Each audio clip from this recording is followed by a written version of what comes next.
अभिषेक नजर आ रहे हैं मुझे। अभिषेक, बड़ा सीधा सवाल, चुनावी शोर था क्योंकि 5 मई को एग्जाम कंडक्ट हुआ और गड़बड़ झाला शुरू हुआ फरवरी महीने से, रजिस्ट्रेशन विंडो खुलने से। तो चुनावी शोर था, इसीलिए अभिषेक झा युवाओं की तकलीफ या फिर ये कॉम्प्रोमाइज्ड एग्जामिनेशन का शोर सुनाई नहीं दिया बिहार सरकार को।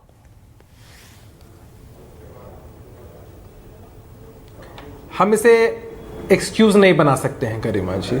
चुनाव अपनी जगह है और हर साल नीट की परीक्षा आयोजित होती है, विभिन्न परीक्षाएं आयोजित होती हैं। उनका अपना एक सिस्टम है, एक प्रक्रिया है, एक प्रणाली है।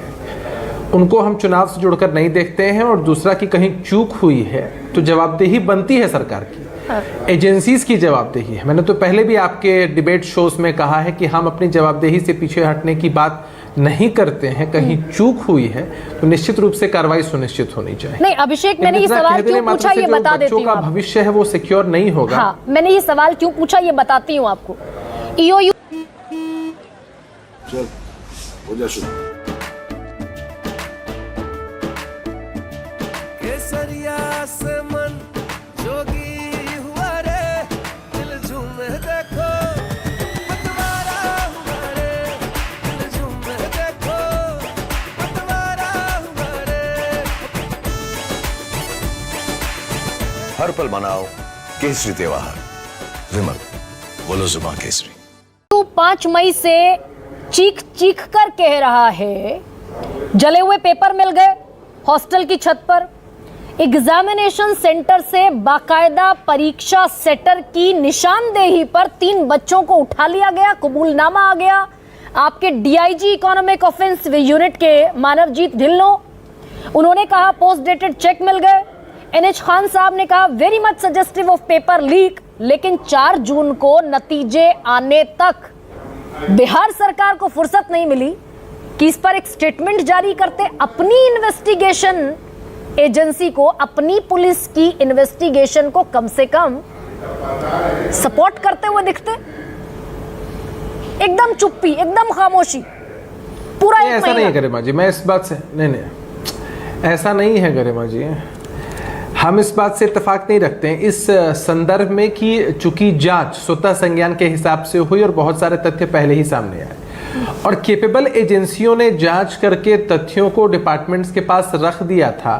हम हर चीज को पॉलिटिकल एंगल नहीं देते हैं, इसलिए सरकार के नुमाइंदे काम करने में भरोसा रखते हैं, ना कि प्रचार प्रसार करने में। और सबसे बड़ी बात यह है कि जब तथ्य सामने आने शुरू हो चुके थे, उसके बाद परीक्षा आयोजित हो चुकी थी, नतीजे सामने आ चुके हैं, अभी भी बहुत सारे तथ्य सामने आ रहे हैं। तो हमारे लिए सबसे बड़ी चुनौती यह है कि इस पूरी साजिश के तह तक एजेंसियां पहुंच पाए और उसके बाद और बड़ी अद्यतन कार्रवाई सुनिश्चित हो पाए। देखिए, किसी की महत्वाकांक्षा होती है किसी भी सरकार की भाई कदाचार मुक्त परीक्षा। सुनिए अभिषेक, आप ही की यूनिट है ना economic offence unit, Bihar police के ही अंतर्गत आती है और बिहार पुलिस बिहार के होम मिनिस्ट्री के अंतर्गत आती है। जहां तक मेरी जानकारी है वो नीतीश कुमार अपने पास रखते हैं होम मिनिस्ट्री।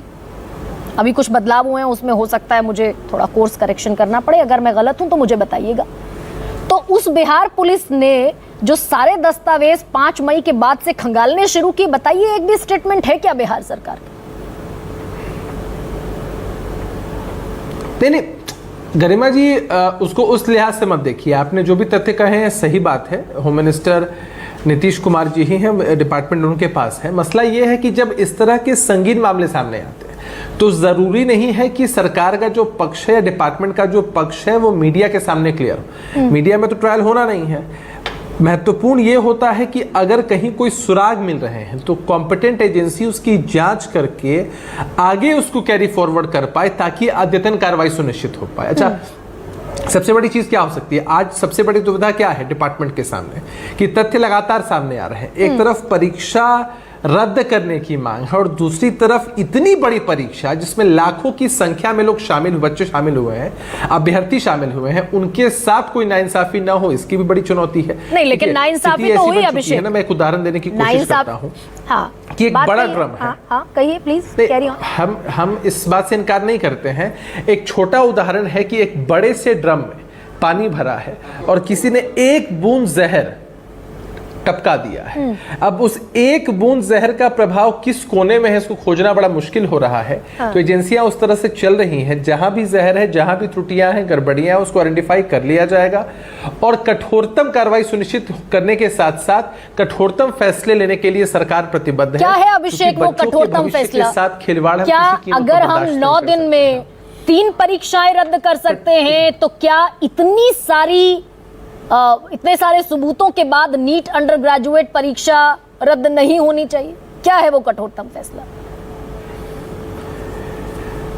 एकदम, देखिए मैं आपने सीधा सवाल पूछा है गरिमा जी, और ये सवाल है कि जब इतनी सारी त्रुटियां सामने आएंगी तो परीक्षा रद्द क्यों ना हो। एकदम जांच चल रही है, जांच सही दिशा में चल रही है, व्यापक तरीके से चल रही है और हमें इस बात को कहने में कोई गुरेज नहीं है कि आने वाले समय में सरकार कभी भी इस दिशा में भी फैसला ले सकती है कि परीक्षा को रद्द अगर करना पड़ा तो भी। पहले भी आपने देखा है कई सारे ऐसे उदाहरण हमारे सामने हैं। इस दिशा में भी सरकार कदम उठाने से हिचकेगी नहीं। जांच सही दिशा में चल रही है, लेकिन बिहार में तो तेजस्वी के पीएस प्रीतम कुमार तक जांच आकर रुक गई है।